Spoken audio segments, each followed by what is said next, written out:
Prosseguindo com o quadro Histórias do Hulk que foram publicadas no Brasil, agora com a era Panini Comics, e novamente no título Hulk e Demolidor, temos aqui uma nova fase do Hulk no título Hulk Demolidor, que com muito entusiasmo eu vou fazer uma maratona aqui de toda essa fase do Hulk, que começou pós o término da fase do Paul Diniz.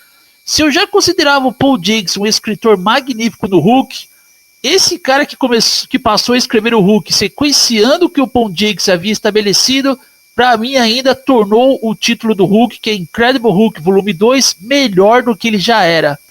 E recapitulando aqui, né, o Incrível Hulk, quando ele começou no volume 2, ele começou com o Paul Diniz, mas antes disso tivemos a série Hulk, volume 1, que teve toda uma base de construção por parte do John Byrne, na segunda passagem do John Byrne, aí do John Byrne veio outro escritor, tá? Agora esqueci o nome dele aqui, e depois desse escritor que sequenciou o que o John Byrne havia estabelecido, veio o Paul Diniz, no arco psíquico do Hulk, tá bom? Enfim, agora eu lembrei o nome, John Byrne, Jerry Ordway e Paul Diniz. E agora temos esse cara aqui chamado Bruce Jones. E quem é Bruce Jones? O Bruce Jones é um escritor já consolidado em histórias de terror que ele escreveu para a Marvel, inclusive também escreveu várias histórias para o título adulto A Espada Selvagem de Conan. E o Bruce Jones é um escritor que ele sabe o que ele está fazendo, ele sabe como escrever histórias maduras para os leitores, que sai muito daquela vibe de super-herói comum das histórias de quadrinhos para uma abordagem muito mais séria. Aqui o Bruce Jones ele pega o que o Paul Diniz havia estabelecido no Hulk e sequencia de uma forma magnífica. E eu já vou dizer aqui, eu não tenho nenhuma reclamação a fazer perante o run do Bruce Jones, porque se eu já estava gostando do Paul Diniz, o Bruce Jones tornou tudo ainda melhor, tá? Enfim, aqui novamente nós temos aqui uma espécie, como eu já disse, uma espécie de sequência do Bruce Jones ao que o Paul Diniz havia estabelecido, mas aqui o Bruce Jones ele coloca o Bruce Banner em fuga, tá? E eu chamo esse run como uma atualização do seriado televisivo do Incrível Hulk, porque esse run ele foi inspirado na série televisiva, e a gente sabe que a série televisiva não tem substituto, nem os filmes em computação gráfica conseguiram substituir, nem os recursos tecnológicos, nada. O seriado do Hulk é até hoje uma inspiração para quem quer escrever uma história em quadrinhos de qualidade. Enfim, é assim que eu vejo a presente situação, como eu já havia visto lá em muito tempo atrás. Hoje só comprovou isso. E o Bruce Jones na época, em 2003, né, lá no começo dos anos 2000, ele usou esses elementos do seriado televisivo do Hulk com o que o Paul Diniz havia estabelecido nos quadrinhos, o Hulk colossal, o Hulk brutal, o Hulk esmagador, o Hulk com aquela abordagem psíquica mais obscura. O Bruce Jones conseguiu juntar todos esses elementos, seriado televisivo, e que o seriado televisivo tem um aspecto mais realista, né, no que diz respeito à imagem do Hulk. Seriado televisivo e quadrinhos muito bem escritos pelo Paul Diniz. Aqui o Bruce Jones ele faz uma fusão de tudo isso e torna as histórias de quadrinhos do Hulk melhor do que elas já são. Inclusive, a primeira passagem do Bruce Jones perante o título do Hulk, Incredible Hulk Volume 2, concorreu ao prêmio Will Eisner. Por pouco não ganhou, viu? Concorreu ao prêmio Will Eisner. E digo mais aqui, o que foi estabelecido pelo Bruce Jones é o que depois, nos anos posteriores, bem mais para frente ali, em 2018, é o que o Immortal Hulk iria fazer, tá? Porque muito do Immortal Hulk tem do run do Bruce Jones. Então aqui no run do Bruce Jones a gente viu pela primeira vez algo muito bem construído. Inclusive, uma outra curiosidade aqui, se tem muita gente que fica babando o ovo por aquele filme do Incrível Hulk 2008 do MCU, que foi a retomada da Marvel, né, perante aquele filme do Hulk de 2003 do Ang Lee, se deu graças a esse run do Hulk do Bruce Jones, tá? Quer deixar isso bem claro. Tem gente que baba ovo para aquele filme, mas ó, se não fosse esse run do Bruce Jones, não existiria aquele filme. E é claro que se não fosse o seriado televisivo do Hulk, que até hoje é algo fenomenal, não seria possível manter essa abordagem mais realista no run do Bruce Jones. Tá? O Bruce Jones, no caso, não teria como manter essa abordagem mais realista no personagem. Bom, Enfim, feito aqui algumas curiosidades, agora eu vou falar aqui sobre a primeira história desse run, tá? Que aqui no Brasil foi publicada em Hulk Demolidor número 4, em maio de 2003. Enfim, aqui o título da história é Amanhã Seguinte. Os personagens são Hulk, Bruce Banner, obviamente, Sr. Blue, um personagem chamado Sr. Blue, Sr. Azul, e outro personagem chamado Rick Myers. Aqui, roteiro Bruce Jones, arte do grande Joe Romita Jr., tá, que estava em forma aqui. Se ele já estava em forma no run do Paul Jenkins, aqui ele estava bem melhor ainda, o Joe Romita Jr. Eu sempre gostei da arte dele, não tenho do que reclamar. No Hulk, ele deixou a marca dele ali, não tem como negar isso. E a arte final do Tom Palmer. Pô, Tom Palmer dispensa comentário. Já havia trabalhado no run do Paul Jenkins, devia deixar na marca ali com os traços do grande Bené Nascimento, Joe Bennett. Cores Estúdio F, letras de Gisele Eman Tavares, Comicraft, e tradução de Fernando Lopes e Marcelo Soares. Editor original dos Estados Unidos, Joe Quesada, Axel Alonso, e John Miesegas, alguma coisa assim. John Miesegas, alguma coisa assim o nome dele. Bom, essa história aqui trata basicamente o seguinte: o Bruce Banner, ele se encontra em fuga, assim como era com o Bill Bixby na série televisiva, depois que ele acabou se expondo à radiação gama e se transformou no Hulk. Aqui o Bruce Banner, ele ciente das destruições que ele causa quando ele se transforma no Hulk. Aqui o Hulk é novamente abordado como uma fera descomunal, uma fera gigantesca, avassaladora, monstruosa, e o Bruce Banner, ele tem que se esconder das autoridades. E aqui é interessante que na primeira página da história temos aqui os 3 personagens negros, né, usando até aquele penteado que hoje, na cultura de hoje, usa, né, aquele pichain.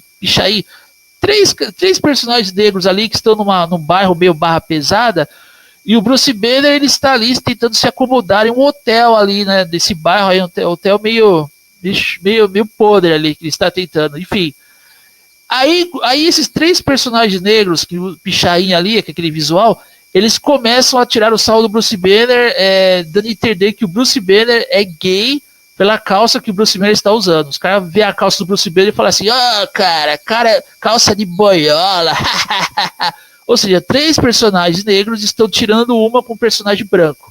Enfim, vamos acompanhando aí. Aí o Bruce Banner, ele decide ignorar, né, os 3, que eu posso dizer assim, os 3 vagabundos do bairro ali, que acham que estão no controle de tudo. É aquela mesma abordagem que a gente viu na série televisiva, né? Sempre tem alguns caras que estão ali no bairro barra pesada, e eles acham que eles têm o controle da situação, tirando vantagem de pessoas que são pacifistas. Pois bem, o Bruce Banner se acomoda nesse hotel, aí na hora que ele vai falar assim, quanto é cada noite, o cara fala, aqui tal, o Bruce Banner, ele pega o dinheiro ali, saca o dinheiro do bolso, dá na mão do cara ali do hotel, e o cara fala, não tenho troco não. Aí o Bruce Banner fala, não precisa, vou ficar mais tempo aqui. Ele oferece mais dinheiro pro Bruce Banner ficar mais tempo no hotel. E aí temos um personagem chamado Jerome, um personagem negro, que depois a gente descobre que esse menino, esse adolescente jovem, Jerome, ele estava fazendo alguns serviços para esses 3 vagabundos, esses 3 negros, né, que usa aquele visual pichaí, para que esses caras aí que comandam, né, a vizinhança ali, eles tenham um ajudante e se caso acontecer alguma coisa, a polícia, enfim, a polícia fizeram alguma ronda ali naquele bairro ali, vão botar a culpa no cara que foi mandado fazer isso, né, no cara que estava sendo pago a fazer isso. Então esse personagem Jerome, ele traz dinheiro para casa dele, né, na hora que ele vai trazer dinheiro, mas o dinheiro é por trabalhos sujos que ele faz para esses 3 vagabundos, 3 personagens negros ali que estão comandando esse personagem. Então esse personagem Jerome, que também é negro, também é negro, usa aquele estilo pichaí e tudo mais, ele está sendo comandado por esses 3 vagabundos que acham que tem o direito de mandar naquele bairro ali. O Bruce Banner, a princípio, ele não se intromete, né, no que está acontecendo, e na hora que esse personagem Jerome, ele vai botar dinheiro na casa ali, mais ou menos o que a gente viu no filme Scarface com o Al Pacino. O Al Pacino, ele ganha por ser um traficante, um gangster, de matar muitas pessoas. Aí a mãe do Al Pacino fala, eu não quero dinheiro sujo aqui na minha casa. Ela deixa claro isso. Aí ela joga o dinheiro do Al Pacino na rua, assim, exatamente aqui. A mãe desse personagem, Jerome, ela joga o dinheiro desse Jerome assim, pra fora da casa, ela fala, não quero esse dinheiro sujo aqui dentro da minha casa. Aí, quando a gente sabe um pouco, né, sobre o porquê do Bruce Banner estar se encontrando com o fugitivo, como já disse aqui, perante as transformações dele no Hulk, que estão cada vez mais animalescas, cada vez mais monstruosas, o Bruce Banner estava mantendo aquela... Ele estava levando uma vida de fugitivo, assim como o Bill Biggs lá no seriado televisivo do Hulk. Era assim. Aí depois a gente vê que o Bruce Banner estava usando técnicas de meditação, como a yoga, outros tratamentos ali para manter a calma, e o Hulk ele não se manifestar e não se tornar uma fera destrutiva. Ou seja, se o Hulk viesse a se manifestar no Bruce Banner, com o Bruce fazendo esses tratamentos de yoga, controlando a mente, controlando a respiração e tudo mais, o Hulk se manifestaria com a mente do Bruce Banner. Aí a gente volta lá no MCU. Lembra aquela parte do MCU que o Rickson Gracie ele ensina o personagem do Edward Norton ali, que é o Bruce Banner, a controlar os impulsos raivosos? Exatamente aqui, no Bruce Jones temos isso. Temos aquele tratamento onde o Bruce Banner tenta controlar os seus batimentos cardíacos e não se transformar no Hulk a cada vez que ele passa por alguma tensão emocional. Ele tenta segurar as transformações dele. O que dava a entender que esses tratamentos passaram a surtir efeito. Aí o Bruce Banner é acusado pela mídia que o Hulk é uma fera monstruosa, que o Hulk precisa ser detido. O Bruce Banner está na mira de alguns do governo, enfim, está na mira lá das autoridades, né? Enfim.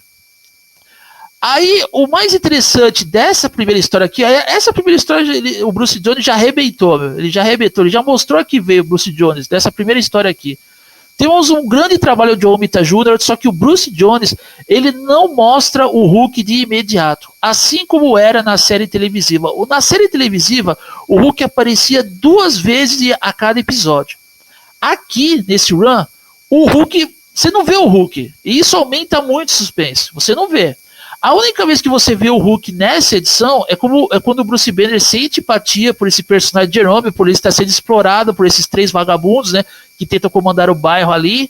E, enfim, aí o Bruce Banner, ele sente, ele se vê na obrigação de ajudar esse jovem. Aí quando o Bruce Banner vai tentar ajudar o jovem, ele meio que hesita, ele pensa assim, pô, eu não vou me meter nisso porque eu vou me transformar no Hulk e vou matar esses caras aí. Mas no fim, quando o Bruce Banner estava no controle de suas transformações, os olhos do Bruce se esverdeiam, né, com aquela arte do John Romita Jr. e aquele trabalho do Tom Palmer. Aí ele se transforma no Hulk, que os vagabundos ali, né, os 3 negros que tentam tirar vantagem do personagem branco, os 3 negros ali que tentam tirar vantagem do personagem branco, que é o Banner, eles acham que vão levar a melhor. Depois aí o Bruce Banner fala, é o seguinte, a partir de hoje eu vou fazer vocês 3 vagabundos mudarem de carreira. E os caras falam, e que se Homer Simpson vai fazer? Porque o Bruce Banner havia rapado a cabeça, ficou totalmente careca para passar despercebido, né, perante as autoridades. Aí o Bruce Banner, né, ele transformado no Hulk, ele pega esses caras, mete uma surra, mas uma surra mesmo, não chega a matar, né? Mas deixa os caras em condições ali bastante deploráveis, assim, né, de como os caras estão apresentando, roxo do olho e tudo mais. Aí o Bruce Banner, novamente, ele faz a boa ação do dia, livra esse personagem de Jerome enfim, ele evita com que esse personagem seja explorado por esses vagabundos. Aí o Bruce Banner está partindo para outra região para que as autoridades não caçem ele, né? Enfim, o vídeo já está chegando ao fim. Essa é a primeira edição do Hulk de Bruce Jones, de Romita Jr. e Tom Palmer, publicada nessa edição de Hulk Demolidor. Continue acompanhando que eu vou falar de todas as edições de Hulk Demolidor da Panini Comics. Eu sou o Tempter60 e você está no canal Tempter60.